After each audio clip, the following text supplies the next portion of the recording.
আজকে বানাবো আটার আলুর পরোটা। তো যেভাবে আটা বা ময়দা মেখে রাখে আমি সেইভাবে তেল লবণ দিয়ে মেখে রেখেছি। এখানে নিয়েছি পেঁয়াজ কুচি, আদা কুচি, ধনে পাতা কুচি আর কাঁচামরিচ কুচি।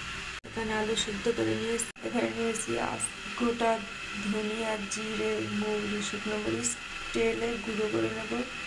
এই যে ভাজা মশলা গুঁড়ো করে নিয়েছি, আলুটা মেখে নেব। লবণ, ভাজা মশলা সব কিছু মেখে নেব। এখানে আলুর পুর রেডি, এখন পরোটা বানিয়ে নেব।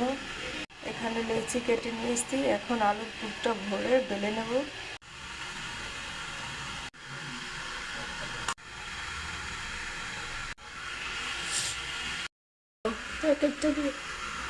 বেলে নেব এইভাবে হাত দিয়ে একভাবে চেপে নেব, একটু আটা দিয়ে বেলে নেব। একটা বেলা হয়ে গেছে, এখন সব কটা বেলে নেব। সব কটা বেলে নিয়েছি, এখন ভেজে নেব।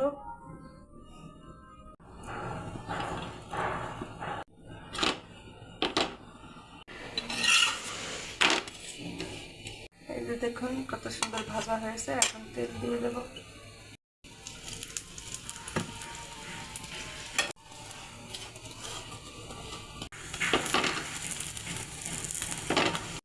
যে একটা হয়ে গেছে, এইভাবে সবকটা ভেজে নেব।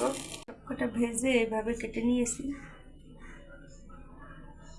এই দিয়ে আজকে সকালের ব্রেকফাস্ট, ডিম পোস্ট, একটা লাড্ডু আর আলুর পরোটা। এই যে দেখুন।